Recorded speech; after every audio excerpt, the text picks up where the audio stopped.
नमस्कार किसान भाइयों, स्वागत है बिकम फार्मिंग यूट्यूब चैनल में। किसान भाइयों, बेहद ही अच्छी और महत्वपूर्ण जानकारी है आप सब किसान भाइयों के लिए। किसान भाइयों, आप भी अगर गेहूं की खेती कर रहे हैं तो आपके लिए ये जानकारी बहुत ही महत्वपूर्ण होने वाली है। किसान भाइयों, आज की जो हमारी वीडियो, इसमें हम बताएंगे कि आपकी फसल भी तकरीबन गेहूं की 30 से 55 दिन के अंदर है, अंतराल है इसके 30 दिन की और 55 दिन के अंदर अंदर की फसल है। तो आपको इस समय पे अपनी जो गेहूं की फसल है उसमें किस चीज़ का प्रयोग करना है कि आपके जो खेत में है कल्ले भरपूर मात्रा में निकले। अगर पौधा ग्रोथ नहीं कर रहा वो भी तेज़ी से ग्रोथ करे और अच्छी जो गेहूं की फसल आपको देखने में लगे और पीलापन अगर आपकी फसल में आया वो भी दूर हो जाए। जड़ें कमज़ोर हैं, पौधा जो है अच्छे से ग्रोथ नहीं कर रहा है, इस तरीके के अगर कमियां आ रही, इन सब चीज़ों को दूर कर देगा। तो किसान भाइयों, अगर चैनल पे पहली बार आए तो चैनल को सब्सक्राइब करके पास वाली घंटी दबा लीजिए।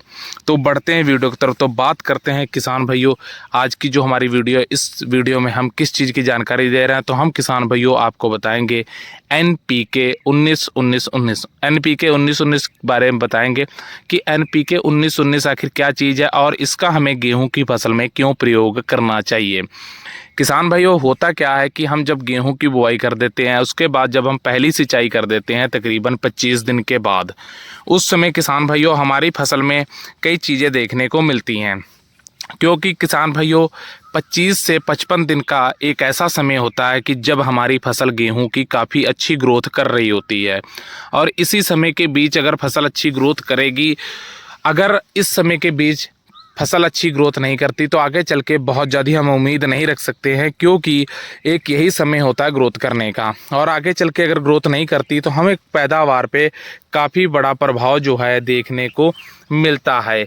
तो किसान भाइयों, इस समय हमें क्या करना है कि हमारी फसल अच्छी ग्रोथ करे। तो अगर इसमें ग्रोथ नहीं कर रही है तो इसमें पोषक तत्वों की कमियां, इस प्रकार की समस्याएं हमारी फसल में आ जाती हैं। फसल का पीला होना कई बार स्वाभाविक होता है, कई बार काफ़ी ज़्यादा ही फसल पीली हो जाती है गेहूं की, तो ये भी एक कमी होती है। और किसान भाइयों, जो पौधे को पूरी तरह से भोजन ना प्राप्त होना तब भी ग्रोथ नहीं करता है। अगर इस तरीके की समस्याएं आ रही हैं और आपने पहली सिंचाई कर रखी है तो इस समय NPK का प्रयोग करना बेहद ज़रूरी है। NPK 19-19-19 का किसान भाइयों, NPK 19-19 अगर आप प्रयोग करते हैं तो आपकी फसल में अगर पीलापन है उसको भी दूर करेगा। किसान भाइयों, पौधे की अगर ग्रोथ नहीं हो रही है उसको भी दूर करेगा, इन सब कमियों को दूर करेगा। पौधे की अच्छी वृद्धि होगी, प्रकाश संश्लेषण की जो क्रिया काफ़ी अच्छा पौधा करेगा, भोजन अच्छा प्राप्त करेगा, जड़ों को मजबूत करेगा। इस सब पोषक तत्वों की जो कमियां हैं पौधे की वो पूरी कर देगा। अब NPK 19-19 जो है किसान भाइयों, इसमें आपको क्या मिलता है? इसमें किसान भाइयों NPK 19-19 में नाइट्रोजन, फास्फोरस और पोटेशियम, यानी तीनों ही एक सामान्य मात्रा में 19-19% पाए जाते हैं। नाइट्रोजन का किसान भाइयों काम होता है कि पौधे के अंदर पीलापन और हरा भरा हरियाली बनाए रखना, और फास्फोरस, पोटेशियम, ये सब चीज़ें जो भी कमियां हैं एक साथ NPK 19-19 देने से हमारी फसल में पूरी हो जाती हैं। NPK 19-19 का किसान भाइयों हम प्रयोग करने का जो सही समय है वो 30 से 55 दिन के अंदर अगर हमारी फसल है तो हम इस समय कर सकते हैं।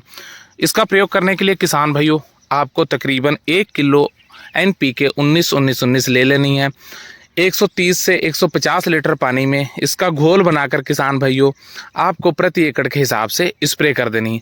अब किसान भाइयों, मात्रा की तो बात होगी, अब यहाँ पे जो मुख्य रूप से ध्यान देने वाली बात है वो है किसान भाइयों आपको इसकी स्प्रे कब करनी है। इसकी स्प्रे किसान भाइयों आपको जब भी करनी है शाम के समय आपको इसकी स्प्रे करनी है। सुबह बिल्कुल भी स्प्रे ना करें, क्योंकि सुबह के समय आप कोई भी किसी प्रकार स्प्रे करते हैं तो किसान भाइयों देख सकते हैं कि सुबह के समय ओस बहुत ज़्यादा होती है और इस वजह से सुबह के समय स्प्रे नहीं करनी चाहिए।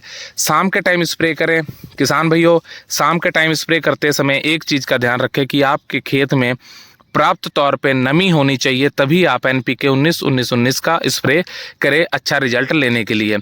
पानी अगर आपने पहली सिंचाई कर रखी है तो आप 30 से 55 दिन के अंदर आपकी फसल है तो आप इस समय NPK 19-19 का प्रयोग कर सकते हैं बेहतर रिजल्ट के लिए। तो उम्मीद करते हैं किसान भाइयों हमारे द्वारा दी गई जानकारी अच्छी लगी हो। जानकारी अच्छी लगी तो वीडियो लाइक कीजिए, शेयर कीजिए, चैनल को सब्सक्राइब करके पास वाली घंटी दबा लीजिए। धन्यवाद।